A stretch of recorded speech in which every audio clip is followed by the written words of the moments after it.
हाय everyone, मैं हूं Gauri and welcome to markets today, जहां पर हम हर एक स्टोरी को एक इन्वेस्टिंग इनसाइट की तरह देखते हैं। आज हम बात कर रहे हैं 3 ऐसे अपडेट्स की जो कि मार्केट के मूड से लेकर आपके पोर्टफोलियो के मूव्स तक सब कुछ शेप कर सकते हैं। पहली स्टोरी, HDFC ग्रुप स्टॉक्स ने धमाका कर दिया 2025 में और अब सबकी नज़र है HDB फाइनेंशियल के IPO पर। क्या ये भी एक मल्टी बैगर स्टॉक बनेगा? दूसरा, Zepto, once the poster child of speed, अब स्लो डाउन और स्क्रूटनी का सामना कर रहा है। क्या इसका IPO ड्रीम और डीले हो गया है? और तीसरा, EV रेवोल्यूशन में एक नई दिक्कत, रेयर अर्थ मैग्नेट की शॉर्टेज। फेस्टिव सीजन के टाइम पे क्या ऑटो स्टॉक्स के लिए रेड लाइट है या फिर buying green light? Let's get right into it.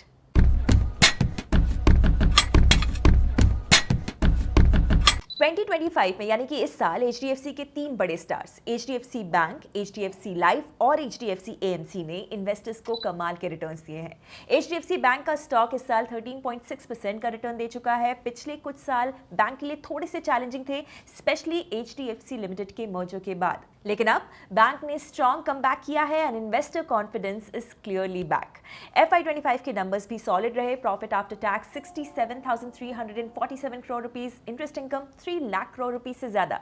Asset quality भी इंप्रूव हुई है। ग्रॉस NPA 1.33%, नेट NPA 0.43%, यानी बैंक के लोन्स अब सेफ हाथों में दिखाई दे रहे हैं। 2025 में HDFC लाइफ का स्टॉक भी ऑलमोस्ट 30% रिटर्न्स दे चुका है। डिस्पाइट रेगुलेटरी चेंजेस, कंपनी ने स्ट्रॉन्ग बिजनेस ग्रोथ दिखाई है। FY25 profit 1,802 crore rupees, 15% year on year growth.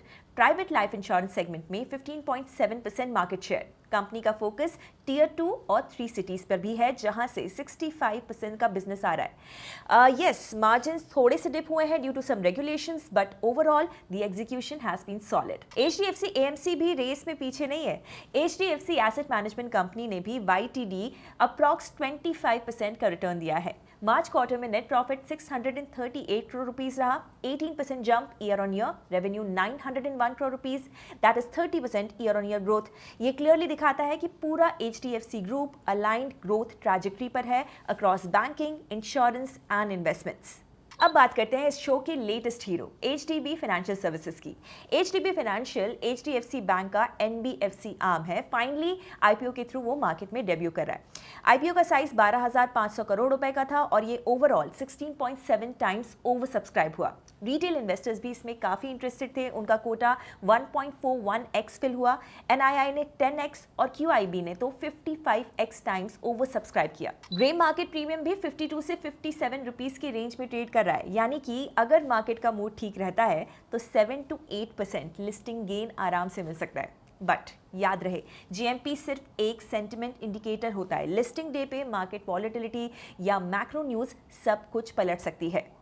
तो क्या ये HDB फाइनेंशियल भी HDFC स्टैंडर्ड को मेंटेन करेगा? चांसेस काफी स्ट्रांग है, क्योंकि ग्रुप का ब्रांड ट्रस्ट अनमैच्ड है, परफॉर्मेंस ओरिएंटेड ट्रैक रिकॉर्ड है और इन्वेस्टर्स अब तक के रिजल्ट से क्लियरली इंप्रेस्ड हैं। चाहे बात हो HDFC बैंक की स्टेबिलिटी की, HDFC लाइफ की टियर 3 पेनिट्रेशन की या फिर AMC की कंसिस्टेंट रिटर्न्स की, हर जगह एक क्लियर थीम है, ग्रोथ प्लस वैल्यू।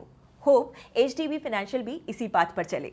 जब एक कंपनी जैसे कि HDB फाइनेंशियल अपने IPO लिस्टिंग के लिए रेडी हो रही थी, तब दूसरी तरफ Zepto ने अपने IPO प्लान को पोस्टपोन करके प्राइवेट फंडिंग ढूंढना स्टार्ट कर दिया है, और वो भी एक ऐसे टाइम पर जब कस्टमर ट्रस्ट और ऑपरेशंस दोनों प्रेशर में है।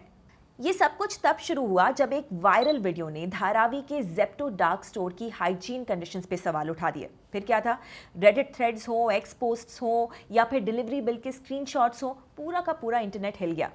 यूजर्स ने ये क्लेम किया कि हिडन चार्जेस होते हैं Zepto के, वियर्ड प्राइसिंग एक्सपेरिमेंट्स हैं and even delivery fee manipulation का भी एक्विजिशन लगा।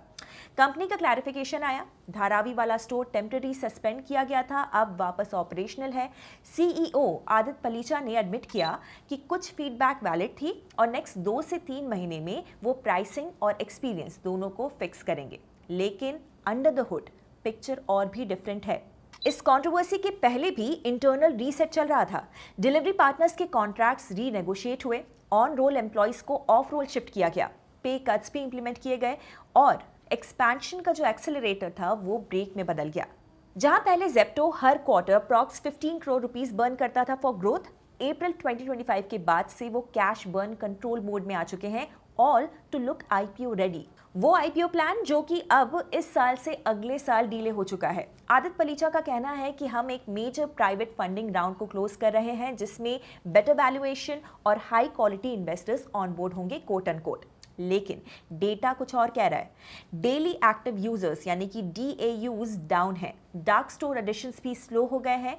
ऐप डाउनलोड्स जनवरी 2025 में 1.6 करोड़ थे और मई 2025 में सिर्फ 36 लाख। और इन सब के बीच में राइवल्स आर रनिंग फास्टर। जब जेप्टो ने सिर्फ 22 न्यू डार्क स्टोर्स ओपन किए अप्रैल और मई में, स्विगी इंस्टामार्ट ने 118 और ब्लिंकिट ने 98 स्टोर्स लॉन्च किए हैं, that is 5x faster. Even head count भी गिर गया है। मई 2025 में 115 एम्प्लॉइज कम हुए, first drop in over a year. GMV यानी कि ग्रॉस मर्चेंडाइज वैल्यू भी फ्लैट हो गया है। जनवरी $3 billion, April almost $4 billion, June still almost $4 billion. Growth clearly plateau कर गया है। So what is the funding situation now? Zepto का $700 million फंडिंग राउंड अभी भी ओपन है, expected to close at a $7.5 billion valuation. But this time domestic investors critical हैं due to FDI rules in retail.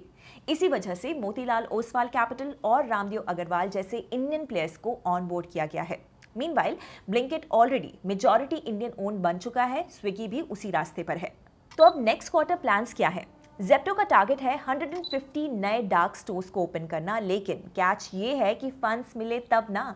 अगर delay हुआ तो cash burn और cut करना पड़ेगा और इसका डायरेक्ट इंपैक्ट होगा यूजर एक्विजिशन, मार्केट शेयर और इवेंचुअली कंपिटिटिव पोजीशनिंग पर। वैसे जेप्टो ने पहले भी इम्पॉसिबल लुकिंग फीट्स किए हैं, लेकिन अब स्टेक्स हायर हैं और राइवल्स बेटर प्रिपेयर्ड हैं, क्योंकि नेक्स्ट 10 ईयर्स में ये मार्केट $100 बिलियन होने वाला है और इस दौड़ में हर महीना मैटर करेगा। बढ़ते हैं नेक्स्ट स्टोरी की तरफ। ऑटो सेक्टर की रेस में एक अनएक्सपेक्टेड हर्डल। जब जेप्टो अपने एक्सपेंशन पे ब्रेक मार रहा है, तब ऑटो कंपनीज के स्टॉक्स भी एक स्पीड ब्रेकर से गुजर रहे हैं। क्या ये करेक्शन एक्चुअली एक बाइंग अपॉर्चुनिटी बन सकता है आपके लिए, स्पेशली जब festive season is around the corner? Let's break it down. हाँ, अभी जून ही है, लेकिन ऑटो कंपनीज ने फेस्टिव सीजन 2025 के लिए डिस्काउंट्स लॉक करना, न्यू लॉन्चेस को रेडी करना और ईवी स्ट्रैटेजी फाइन ट्यून करना शुरू कर दिया है। लेकिन इस साल एक नया ट्विस्ट है और वो है ईवीज के लिए ये मैग्नेट्स मिशन क्रिटिकल होते हैं और प्रॉब्लम ये है कि इनमें से ज़्यादा सप्लाई चाइना के पास है। तो अगर चाइना सप्लाई टाइट करे या फिर प्राइस को हाइक करे, पूरा का पूरा ईवी इकोसिस्टम शेक हो जाता है, चाहे वो इंडिया का हो या फिर ग्लोबल मार्केट। इंडिया में ईवी ऑप्टिमिज्म हाई है, पॉलिसी सपोर्टिव है, डिमांड ग्रो हो रही है और टाटा मोटर्स, महिंद्रा, बजाज जैसे प्लेयर्स अग्रेसिवली ईवी बेट्स लगा रहे हैं। लेकिन चाइना की सप्लाई कॉन्स्ट्रेंट्स ने स्केल अप प्लान्स को स्लो कर दिया है। अब सवाल ये है कि ये एक शॉर्ट टर्म हिकअप है या फिर long term headache? Solution is in progress, but not instant. Tesla ने already rare earth free EV model announce कर दिया है और रिपोर्ट्स ये कह रहे हैं कि बाकी ग्लोबल जायंट्स भी इसी डायरेक्शन में मूव करने वाले हैं। लेकिन ये ओवरनाइट फिक्स नहीं है, टाइम और R&D दोनों लगने वाले हैं। ICE व्हीकल्स अभी भी मार्केट के बैकबोन है। 2024 में ईवी सेल्स का शेयर सिर्फ 2.4% था टोटल व्हीकल सेल्स में वर्सेस 2.1% इन 2023। यानी ग्रोथ हो रही है, लेकिन पेस अभी भी मॉडरेट है।